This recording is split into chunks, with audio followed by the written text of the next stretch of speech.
Previously on Maplestory the novel, Sacred Tears. You have that look as though you can't understand something. And now you tell me her death could have been prevented? Because I care too much! Goodbye, Ephenia. Welcome to the city of Elien, traveler.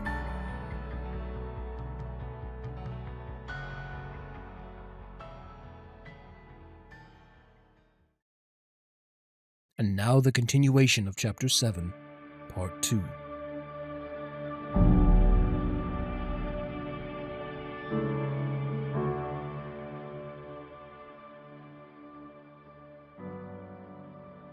So much weight on him.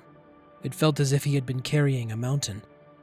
Once Minadora died, finding the answer to ridding the world of darkness became a burden. But people were counting on him, so he had to find a solution. Minadora, he whispered, draping his arm over his eyes. Her death brought such darkness to his heart. A black and persisting sadness that even Ephenia's tender care would not subside. Why? Why wouldn't the sorrow of her death leave him? Was it because he desperately wanted to just will it away? Was it because he wished why she died to be different from a greedy man's lust for power? Did he want someone to blame? A quantifiable, tangible answer? Did he even want to let go of the grief, fearing that letting it go meant forgetting Minadora? And then there was the revelation by Ephenia. If she had been more attentive as a goddess, Minadora's death would have been prevented. But in the same thought, he felt unsure shifting any blame onto her would be right. She had, after all, tried to be the goddess everyone expected her to be, and yet she was taken for granted. She had her own doubt, troubles, and darkness to contend with. Closing his eyes, Dane drifted to sleep as tears slipped over his nose, becoming lost in the sheets he lay upon.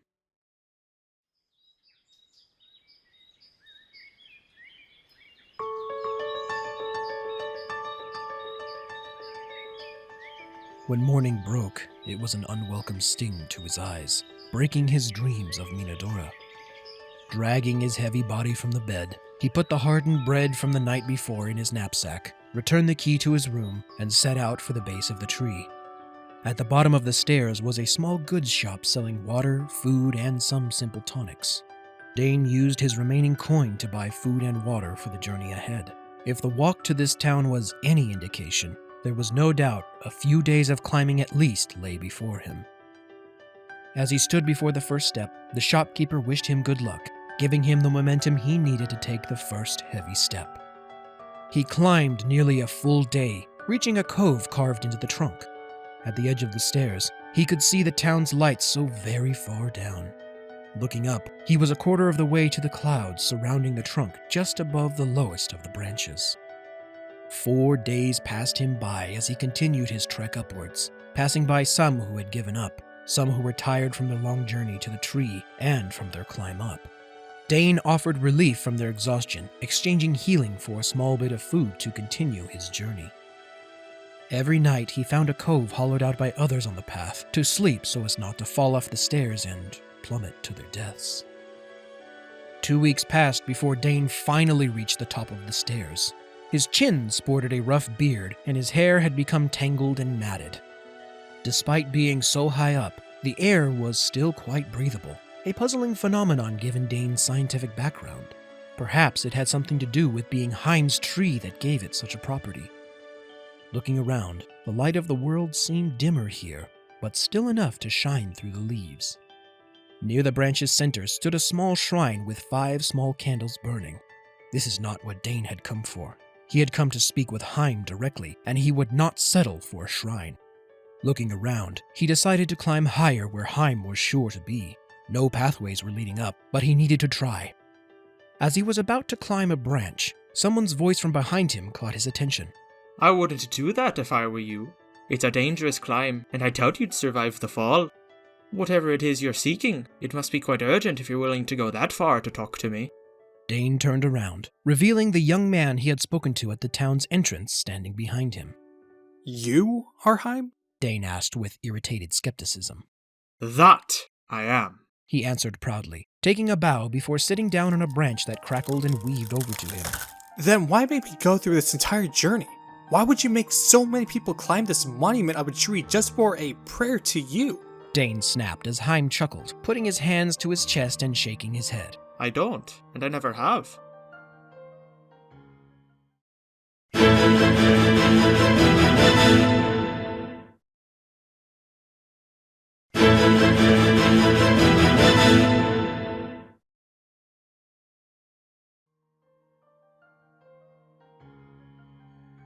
I don't, and I never have. I've been walking among humans for millennia now, yet they all seem to think taking on some arduous journey up a ridiculously tall tree will have their prayers heard better. And yet, no one has asked if I am Haim when I greet them at the quaint little town at the bottom of this tree. Pity, really. Now, what can I do you for? Haim asked, waving his hand as another branch twisted and crackled into place before him, waiting for Dane to take a seat. As you are no doubt aware, the world has been warped for some time by darkness. Dane began as he sat. Haim sighed and nodded.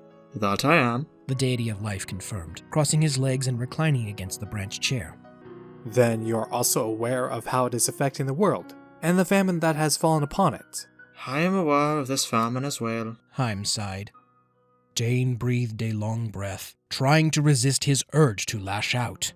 Crops are dying. The forests are becoming sick on their fringes. People are losing hope for a better tomorrow. If it is left unchecked, the people themselves will soon begin to die off. As the deity of life, doesn't that concern you even a little? It does. Haim sighed, nodding. Then why haven't you done anything? Is it because you need to know what the darkness really is? Because I have discovered that, and I can tell you. That will not be needed, White Mage. I know what the darkness is. Dane was taken aback, but told himself that he shouldn't be surprised. Then why haven't you done anything? The darkness threatens the very thing you are charged with. If it were a matter of life alone, then I would have no issue in rending this darkness from the world in an instant.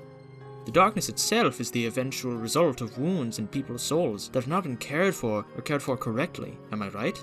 Dane nodded his head as Haim continued. When a human dies, the darkness they carry does not simply vanish. It has to go somewhere. So, it's soaked into the world. My brother, sister, and I all saw what this would lead to, thanks to Ariel's help. We brought this problem to our mother, Minerna, and she proposed we elect bishops in our names to help heal those who needed it. Thus, we began the Orders of Minerna, life, light, and time. Very few answered our calls, and the darkness only grew. Centuries passed.